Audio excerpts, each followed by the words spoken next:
1398 থেকে 1414 এই 16 বছর ছিল দিল্লির সালতানাতের ইতিহাসে চরম অস্থিরতার সময়। এই সময় দিল্লিতে এক ভয়াবহ আক্রমণ হয়, যা ছিল তৈমুর লং দ্বারা দিল্লির সাম্রাজ্যকে লুণ্ঠন করা।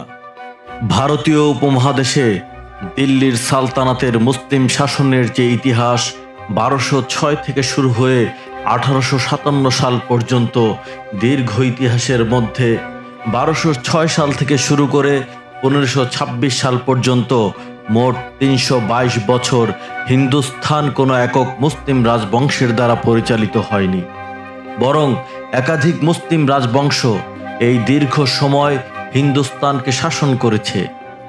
1206 থেকে 1526 সাল পর্যন্ত হিন্দুস্তান নিয়ন্ত্রণকারী এই একাধিক তুর্কি আর আফগান মুসলিম রাজবংশের শাসনকে একত্রে দিল্লির সালতানাত বা দিল্লির সুলতান শাহী নামে অবহিত করা হয়।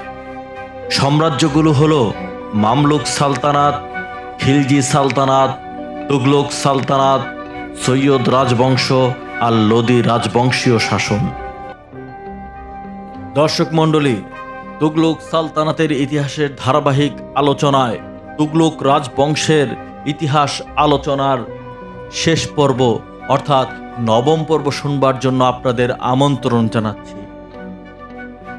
1398 সালে ফিরোজাবাদের সুলতান নুসরাত শাহের মৃত্যুর পর নাসিরউদ্দিন মোহাম্মদ শাহ ছিল তুগলক বংশের শেষ সুলতান। এই সময় হিন্দুস্তানের বিশৃঙ্খলা ও অস্থিরতা বৃদ্ধির ফলে খোকার উপজাতি নেতা সুজা খোকা ইরানের দিকে চলে যান এবং সেখানে তিনি একজনকে হিন্দুস্তানে আক্রমণ করতে অনুরোধ করেন। সুজা খোকা যে একজনের কথা বলেছিলেন তিনি ছিলেন চাকতাই শাসক তৈমুর, ইতিহাসে যাকে তৈমুর লং বলে জানে। 1398 সালে তুগলক বংশের সুলতানদের দুর্বল শাসনের ফলে তৈমুর লং ঝড়ের বেগে হিন্দুস্তান আক্রমণ করে। দিল্লির সুলতান নাসিরউদ্দিন মোহাম্মদ ও তার প্রধানমন্ত্রী মল্লু ইকবাল তাকে প্রতিরোধ করতে অগ্রসর হন।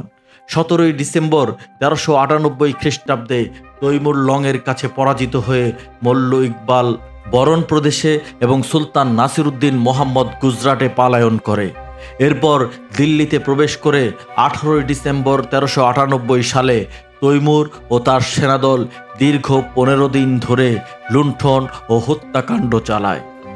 তৈমুর বাহিনী দিল্লির দরবার থেকে প্রচুর পরিমাণ ধন সম্পদ লুণ্ঠন করে, যা 192 বছর ধরে 1206 খ্রিস্টাব্দ থেকে 1398 খ্রিস্টাব্দ পর্যন্ত তুর্কি আফগান পূর্বসূরিদের দ্বারা দিল্লির সালতানাতের শাসকগণ সালতানাতে জমা করেছিলেন, তার সমস্ত কিছুই তৈমুর লং লুণ্ঠন করে নিয়ে যান। দিল্লির সালতানাত দখল ছিল তৈমুরের অন্যতম সেরা বিজয়, কারণ সেই সময়ে দিল্লি বিশ্বের অন্যতম ধনী শহর ছিল। তৈমুরের সেনাবাহিনীর হাতে দিল্লির পতনের পর তুর্কি মঙ্গলদের বিরুদ্ধে নাগরিকদের বিদ্রোহ শুরু হয়, যার ফলে শহরের দেয়ালের মধ্যে প্রতিশোধমূলক রক্তক্ষয়ী গণহত্যা শুরু হয়। দিল্লির অভ্যন্তরে 3 দিনের নাগরিক বিদ্রোহের পর বলা হয় যে শহরটি তার নাগরিকদের পচা মৃতদেহের গন্ধে ভরে ওঠে। তাদের মাথা কাঠামোর মতো তৈরি করা হয়েছিল এবং তৈমুরের সেনারা মৃতদেহগুলোকে পাখির খাবার হিসেবে রেখে গিয়েছিল। ধারণা করা হয় এই গণহত্যায় প্রায় 1 লক্ষেরও বেশি বন্দীকে হত্যা করা হয়। এর ফলে দিল্লির সালতানাত উল্লেখযোগ্যভাবে দুর্বল হয়ে পড়ে এবং সালতানাতের অনেক অঞ্চল তাদের স্বাধীনতা ঘোষণা করতে শুরু করে, যেমন গুজরাটের মুজাফফর শাহ এর অধীনে গুজরাট সালতানাত, পাঞ্জাবে শাইখা খোখরার অধীনে খোখরারা, বাংলা গিয়াসউদ্দিন আজম শাহের অধীনে বাংলা সালতানাত, আউধে মালিক সারোয়ারের অধীনে জৈনপুর সালতানাত এবং মেওয়াতে খানজাদা বাহাদুর খানের অধীনে মেওয়াত রাজ্য। এই অঞ্চলগুলি ভেঙে যাওয়ার কারণে দিল্লির সালতানাত উল্লেখযোগ্যভাবে সংকুচিত হয়ে দুর্বল হতে শুরু করে। এটা বিশ্বাস করা হয় যে তৈমুর ভারত প্রস্থানের আগে তার উত্তরসূরি সৈয়দ রাজবংশের ভবিষ্যৎ প্রতিষ্ঠাতা খিজির খানকে দিল্লিতে তার ভাইসরয় নিযুক্ত করে গিয়েছিলেন। প্রাথমিকভাবে খিজির খান কাবুল, মুলতান, দীপালপুর এবং সিন্ধুর কিছু অংশ তার নিয়ন্ত্রণ প্রতিষ্ঠা করতে পেরেছিলেন। তৈমুর লং চলে যাওয়ার পর দিল্লির রাজনীতিতে এক শূন্যতা তৈরি হয়। দিল্লির সুলতান মাহমুদ শাহ তুগলক গুজরাটে পালিয়ে যাওয়ায় দিল্লির রাজনীতিতে এক শূন্যতা তৈরি হয়। দিল্লির সুলতান মাহমুদ শাহ তুগলক গুজরাটে পালিয়ে যাওয়ায় দিল্লির প্রশাসনিক কাঠামো ভেঙে পড়ে এবং সালতানাত কার্যত নেতৃত্বহীন হয়ে পড়ে। এই শূন্যতার সুযোগে মোহাম্মদ শাহের প্রাক্তন প্রধানমন্ত্রী মল্লু ইকবাল খান দিল্লির নিয়ন্ত্রণ গ্রহণ করেন। তিনি হঠাৎ ক্ষমতার কেন্দ্রে উঠে আসেন। তিনি তরুণ সুলতান নাসির উদ্দিন মোহাম্মদ তুগলককে সামনে রেখে নিজের প্রভাব বিস্তার করেন এবং কার্যত দিল্লির শাসক হিসাবে মল্লু ইকবাল খান 1399 সালে আত্মপ্রকাশ করেন। তিনি সরাসরি সুলতান না হলেও তখনকার দুর্বল শাসকদের ছায়ায় প্রকৃত ক্ষমতার প্রয়োগ করতেন। নাসির উদ্দিন মোহাম্মদ শাহ যদিও 1401 সালে দিল্লিতে ফিরে আসতে চান, কিন্তু তাকে দিল্লি থেকে বহিষ্কার করেন ডিফেক্টর শাসক মল্লু ইকবাল। মল্লু ইকবাল খান দিল্লির নিয়ন্ত্রণ রাখতে চাইলেও বিভিন্ন অঞ্চলে প্রাদেশিক গভর্নর ও সামন্তরা স্বাধীনতা ঘোষণা করতে শুরু করে। বাংলায়, গুজরাটে, দাক্ষিণাত্যে এবং মালওয়ালে আলাদা আলাদা শক্তি আত্মপ্রকাশ করে, যা কেন্দ্রীয় শাসনের জন্য বড় চ্যালেঞ্জ হয়ে দাঁড়ায়।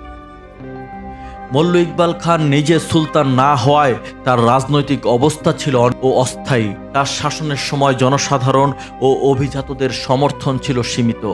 মল্লু ইকবাল খানের শাসন ছিল মূলত একান্তভাবে শক্তির শূন্যতাকে পূরণ করার একটি প্রচেষ্টা। তিনি দিল্লিকে কিছুটা স্থিতিশীল করার চেষ্টা করলেও তার শাসনের সময়কাল ছিল অল্প এবং দীর্ঘমেয়াদী কোনো রাজনৈতিক কাঠামো তিনি গড়ে তুলতে ব্যর্থ হন। এই দুর্বলতার সুযোগে দিল্লির আফগান গোষ্ঠীগুলো সংগঠিত হতে থাকে। তাদের নেতৃত্বে ছিলেন দৌলত খান লোদি। আফগান উমরাদের সমর্থনে দৌলত খান লোদি 1405 সালে মল্লু ইকবাল খানের বিরুদ্ধে অভিযান শুরু করেন। দিল্লিতে প্রবেশ করেই তিনি মল্লু ইকবালের অনুসারীদের পরাস্ত করেন এবং কার্যত দিল্লির শাসনভার গ্রহণ করেন। যদিও তিনি নিজেকে সুলতান ঘোষণা করেননি, তবে প্রশাসনিকভাবে তিনি দিল্লির কার্যকর শাসকে পরিণত হন। তার শাসনকাল সাময়িক স্থিতিশীলতা ফিরে আসে এবং কিছু পুনর্গঠনমূলক প্রচেষ্টাও গ্রহণ করা হয়। তবে তার শাসনও দীর্ঘস্থায়ী হয়নি। 3 বছর শাসন করার পর 1408 সালে দৌলত খান লোদির প্রভাব ক্রমেই হ্রাস পেতে থাকে। তার প্রশাসনের অভ্যন্তরীণ বিভাজন ও আফগান উমরাহদের মধ্যে দ্বন্দ্বের ফলে দিল্লির পরিস্থিতি আবারও অস্থির হয়ে ওঠে। এই দুর্বলতার সুযোগে কিছু প্রভাবশালী গোষ্ঠী ও আমিরগণ পুনরায় তুগলক বংশের শেষ সুলতান নাসির আল-দিন মাহমুদ শাহকে সমর্থন জানায় এবং তাকে পুনরায় দিল্লির শাসন ক্ষমতায় ফিরিয়ে আনে। মাহমুদ শাহ আবারও দিল্লির সিংহাসনে বসেন, কিন্তু তার শাসন এই সময় আরও দুর্বল হয়ে পড়ে। তিনি দিল্লির বাইরে কোনো অঞ্চল পুনর্দখল করতে পারেননি এবং প্রশাসনিকভাবে কার্যকর নেতৃত্ব দিতে ব্যর্থ হন। তার সময় দিল্লি কার্যত সীমিত পরিসরে শাসিত হতো এবং বিভিন্ন আমিররা নিজেদের মতো করে রাজ্য পরিচালনা করত। 1413 সালের শেষার্ধে নাসির আল-দিন মোহাম্মদ শাহ দুর্বলতা, বার্ধক্য এবং রাজনৈতিক চাপের কারণে চরম অসুস্থ হয়ে পড়েন। দিল্লিতে তখন চরম অরাজকতা বিরাজ করছিল এবং তার প্রশাসন কার্যত অকার্যকর হয়ে গিয়েছিল। বিভিন্ন উমরাহ এবং সামন্ত নেতারা নিজেদের মধ্যে ক্ষমতা দখলের লড়াইয়ে লিপ্ত ছিল। এই অবস্থায় মাহমুদ শাহ শারীরিক ও মানসিকভাবে বিপর্যস্ত হয়ে পড়েন এবং 1413 সালের শেষ দিকে বা 1414 সালের শুরুতে তিনি মৃত্যুবরণ করেন।